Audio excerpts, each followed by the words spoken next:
আপনি কি জানেন, এই দুনিয়ায় এমন একজন মানুষ ছিলেন যিনি আপনাকে না দেখেই আপনার জন্য কেঁদেছেন? তিনি আর কেউ নন, হযরত মুহাম্মদ সাল্লাল্লাহু আলাইহি ওয়াসাল্লাম। একদিন তিনি সাহাবীদের মাঝে বসে হঠাৎ নীরব হয়ে গেলেন। চোখ ভিজে উঠল, কণ্ঠ ভারী হয়ে এলো, আর তিনি বললেন, আমার উম্মত, আমার উম্মত। যে উম্মত তাকে দেখেনি, তার হাত ছুঁতে পারেনি, তার কণ্ঠ শুনতে পারেনি, তবুও যাদের জন্য তার বুক ভেঙে গিয়েছিল।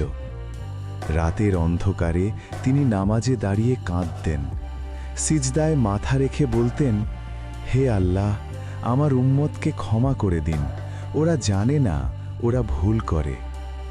ভাবুন একবার, যখন আপনি গুনাহ করছিলেন, তিনি তখন আপনার জন্য ক্ষমা চাইছিলেন। এমন ভালোবাসার কোথায় আছে?